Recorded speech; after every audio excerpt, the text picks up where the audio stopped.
বাবা কি মা কি বুঝতে হবে তো।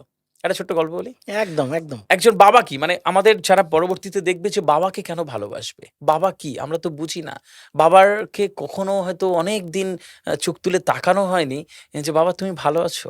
বাবা তুমি কেমন আছো?" যেই মানুষটা বুকের রক্ত জল করে প্রতিদিন তার সন্তানের, তার পরিবারের আশা মেটাচ্ছে, পিপাসা মেটাচ্ছে, তার পিপাসা লাগে একবার দেখবে না? একজন ৪৫ বছরের লোক, সে খুব বড় বিজনেসম্যান হয়ে গেছে। ৪৫ বছরের জন্মদিন পালন করবে। হঠাৎ করে ঘোষণা করছে যে, এবার আর আত্মীয়স্বজনকে ডাকবো না। আমি আমি আমার কিছু বন্ধুদের ডাকবো কলেজের। আমার রিউনিয়ন হবে, আমার আমার জন্মদিনও সেলিব্রেট হবে।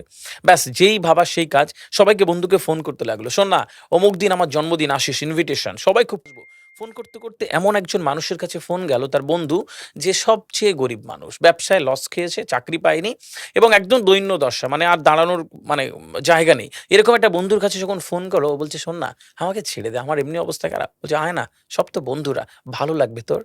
তো বন্ধু বলল, "অনেক রিকোয়েস্ট করেছে, ঠিক আছে আসবো।" তো যাক জন্মদিনের দিন পার্টি সেজে উঠেছে। বিভিন্ন স্টল, মিউজিক চলছে, আ দামাদাম মিউজিক, দারুণ আয়োজন। সব স্যুট কোট ব্লেজার পরে দারুণ সব স্টাইলিশ লোকজন ঘুরে বেড়াচ্ছে। লোকটা বাড়ির তো আলমারি নেই। একটা আলনা থেকে একটা সুন্দর জামাটাই বের করেছে, কিন্তু বোঝা যাচ্ছে যে একটা মলিন জামা। মানে ওটা পরেও ভালো মানুষের বাড়ি যাওয়া যায় না। ওটা পরে যখন জন্মদিনের পার্টিতে ঢুকেছে, সবাই দেখছে এটা কে? বন্ধু আলাপ করিয়ে দিচ্ছ না, মনে নেই? আমাদের ওই হুম। বন্ধু। সবাই হ্যান্ডশেক করলো, কিন্তু দূরত্ব একটু আছেই আরকি। যেহেতু একটা বিরাট গ্যাপ আরকি। তো এরকম করতে, করতে ৯টা বাজলো। তখন আরকি মানে কেক কাটার সময়। ঘোষণা হচ্ছে যে, "এবার কেক কাটবো, তোমরা আমার সামনে জড়ো হও।" তো বন্ধু এবার হ্যাপি বার্থডে যেই সবাই একটা চিৎকার করলো এবং কেকটা কেটে দিল। এবং কেকটা এবার সবাই একটু খাওয়ানোর সময় যখন ৩ নম্বর বন্ধুকে খাওয়াচ্ছে, তখন ও দেখতে পেল তার হাতের এই আঙুলে যে সোনার আংটিটা ছিল, আংটিটা নেই। যখন দেখলো আংটিটা নেই, ও আমার আংটি কোথায় গেল, আংটি কোথায় গেল?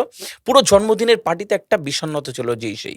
কিছু উৎসাহী বন্ধু থাকে না? বলছে, "আরে তোর আংটি, দাঁড়া, দাঁড়া, দাঁড়া। এখান থেকে কেউ বাইরে যায়নি। আমরা আংটি খুঁজে বার করব। হুম। দাঁড়া খুঁজে বার করব। সব বন্ধুকে চেক করব।" ওর 10 এর বন্ধুরা বলছে, "শোন না, একটাই তো সোনার আংটি, ছেড়ে দে।" আর আমাদের তো বন্ধুরা বলছে, "না, এখানেই কেউ নিয়েছে। কেউ তো বাইরে যায়নি। তাহলে আংটি পাবো? হুম। সবার সবার পকেট চেক করব।" সবার কাছে যাচ্ছে আর পকেট চেক করছে। যাওয়ার আগেই বলছি, "দেখো আমার কাছে নেই।" এ বলছে, "দেখো আমার কাছে নেই।" ও বলছে, "দেখো আমার কাছে নেই।" যখন ওই গরিব বন্ধুটার কাছে গেল, যে দেখি, গরিব বন্ধুটা পকেটে হাতটা চেপে বলছে, "আমি আমার পকেট চেক করতে দেব না।" যেই বলেছে পকেট চেক করতে দেব না, পুরো ফোকাসটা তার কাছে। বলে বুঝে গেছি কে নিয়েছে। ঠক, জোচ্চোর, গরিব মানুষ, ছোট লোক, মানে যা ইচ্ছা তাকে বলেছে। এবং বন্ধুটা ডেকে বলছে, "ছেড়ে দে, একটা আংটি তো বাদ দে।" যা ইচ্ছা তাই বলে যে যার মতন খেয়ে চলে গেছে। 11:30 12টা বন্ধু যখন বাড়িতে ঢুকলো ফ্রেশ হবে, ব্লেজারটা খুলতে গেছে। দেখলে ব্লেজারের এই পকেটটাতে আংটিটা কোনভাবে আটকে গেছে। সারারাত ঘুমাতে পারেনি। সারারাত ঘুমাতে পারেনি। সকালবেলা উঠে বন্ধুর বাড়ি হাজির। দরজায় টাক, টাক, টাক করে টোকা মারল। বন্ধু দরজা খুলল। "কিরে তুই?" বলছে, "রাগ করেছিস?" বলছে, "না, ছেড়ে দে।" বলছে, "বললি না কেন? তোকে ঠক, জোচ্চোর, ছোট লোক কত তোকে খারাপ বলেছে। তুই এত অপবাদ নিয়ে বাড়ি চলে এলি। আংটি তো আমার পকেটে ছিল। তুই যখন আংটি নিসনি, তখন পকেট চেক করতে দিলি না কেন?" বন্ধু দরজাটা পুরোটা খুলে দিয়েছে। বলে, "ওই দেখ, আমার ১২-১৩ বছরের ছেলে, জানিস? খুব একটা কঠিন অসুখে আক্রান্ত। ভালো করে ট্রিটমেন্ট দিতে পারিনি। ওকে ভালো ডাক্তার দেখাতে পারিনি। আমার কাছে টাকা নেই, জানিস? ও ওকে ভালো খেতে দিতে পারেনি, দুর্বল।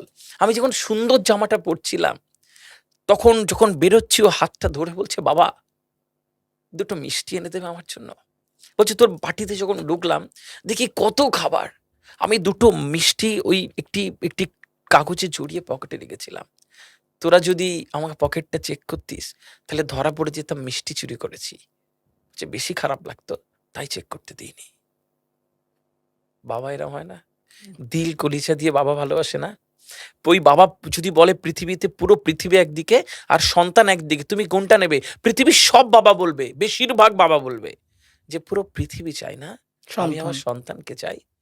তার ভালো রাখার জন্য তুমি তুমি একটু কষ্ট করবে না? তার ভালো রাখার জন্য তুমি একবার চোখের দিকে তাকাবে না? বাবাকে একবার বলবে না, "বাবা, তোমার কষ্ট হয়?" এটুকু বলবে না? কিসের সন্তান হয়েছ?